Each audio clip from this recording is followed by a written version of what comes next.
With that, I'm going to welcome a fellow Midwesterner who I already asked him whether he's a Packer fan or not. He didn't answer correctly, but please welcome Governor Walz. Well, thank you, Mayor. You can own it on this beautiful Monday. Packers won, Vikings lost, and Chicago did Chicago. So that's what we can agree on that. But it's a privilege to be with you here in Waukesha. I said we just came from Manitowoc, where we were with a bunch of labor folks talking about the resurgence of manufacturing and labor across Wisconsin. But I do want to know, first of all, thank you to Amelia here at Co-Pilot, and I'm going to echo that. Spend some money here, continue to come back. These small businesses are the heart and soul, and it's one of the things that Vice President Harris understands is we need to give them the support to get up off the ground and get them going, because these are the lifeblood. So I want to say, I echo those sentiments. But to the mayor, I want to say thank you. It's easy to see why you get elected. The clear integrity of speaking about this election and the idea that we have up here of country over party.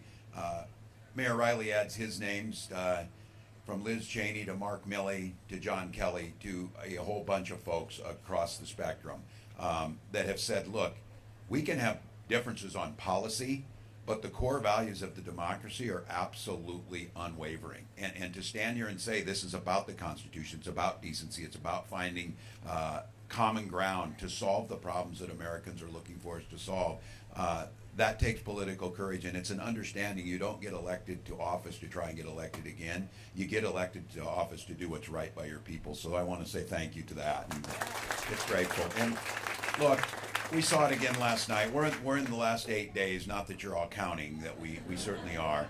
And it's a privilege to get there. I know the anxiety gets high. I heard a mayor the other day say, we were at an event and said, don't wring your hands. Use those hands to knock on doors or to phone call or to take someone and drive them to the polls. This is about action now. The way to get over the anxiety of this is to recognize that as Donald Trump has stripped away a lot of the guardrails that were around him, you heard those names like Mark Milley and John Kelly that talked about this is the most dangerous man we've seen. This is someone unfit for the office. This is someone who uses terms that dictators use and praises and proud of. Xi Jinping rules China with an iron fist, and he's just so envious of that. That's the antithesis of everything that we believe. This week he said America's the garbage can of the world. Very difficult to love this country when Donald Trump can only love himself. That's why he has a difficult time doing that.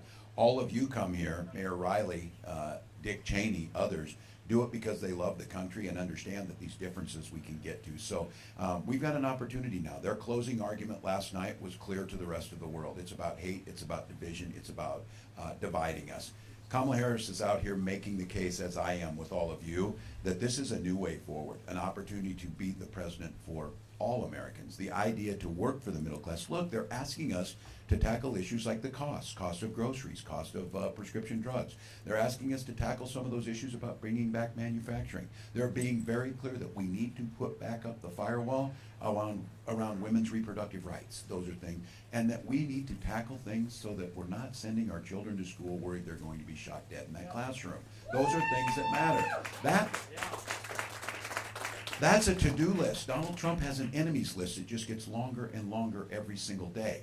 So I think for all of us to see what a closing argument looks like, to see what America can do, to see how we can unify around these things, that's what should uplift us. It's very clear. They're not going to change. He's telling us who he is. And I keep saying this.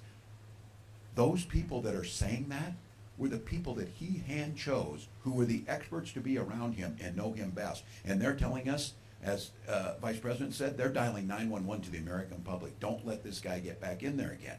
That firewall is gone this time. He's talking about the people he wants to put in, getting rid of the background check from the FBI. You don't think Vladimir Putin's people are going to be in government? You don't think all those people are going to be right here if there's no checks on these people? Putting Elon Musk in charge of the economy to make sure that they can do the things that doesn't help small businesses. That doesn't help Amelia. Those are the things that used to be there. The Supreme Court used to be there as the firewall. The Supreme Court has said that he is above the law. I remember this as a teacher and in going through this, so the teachers who are here, remember one of the fundamental principles in the government class? You said it with such clarity and such certainty, no one ever questioned it. Because in this country, it was no one's above the law. Yeah, that's right. That's why this country works. No one's above the law. We're all equal in the law, in the eyes of the law. That's no longer true. The Supreme Court has made it clear that he would be above the law. So those safeguards that were there, but people said, well, what guardrails are left? Well, the biggest guardrail is left, the American public.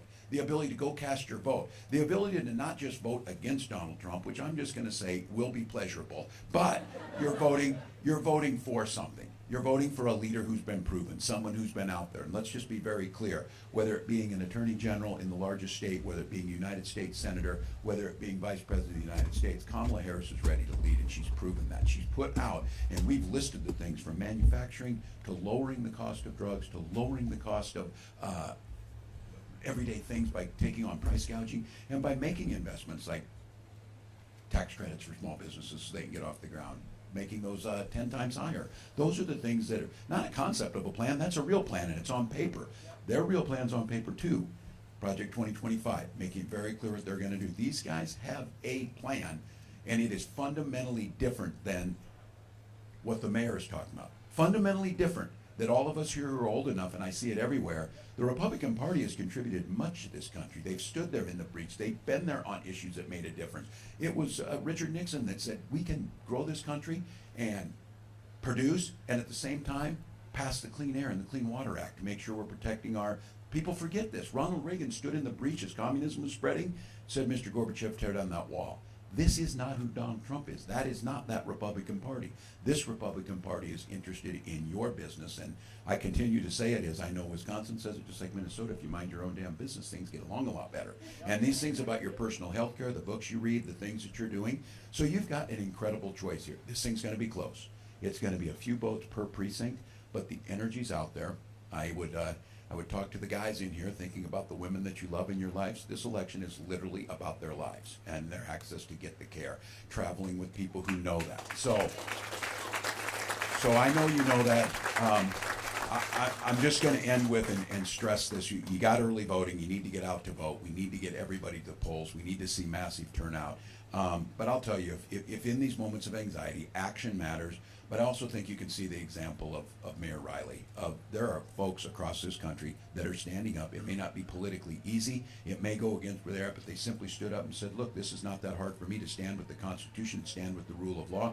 And at this moment in time, there is only one choice that's standing with the rule of law, and that's Kamala Harris. So I appreciate that. And then we pledge to work together to make things happen, whether it be through the Bipartisan Infrastructure Act, the IRA, making sure that small communities and large communities alike have the resources necessary, that local leadership can make the decision that's best for their community, and we can work in partnership with them. So to all of you, thanks for coming out. It's exciting time, 8 days, we can get this done.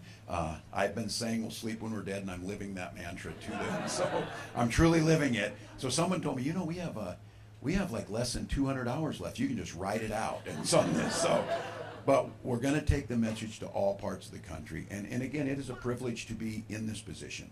Billions of people around the world cannot imagine what it's like. This democracy demands we protect it. It's quite a privilege. You are quite literally living one of a handful of states that will make the difference of what this country looks like, not just for 4 years, but the next 40 years.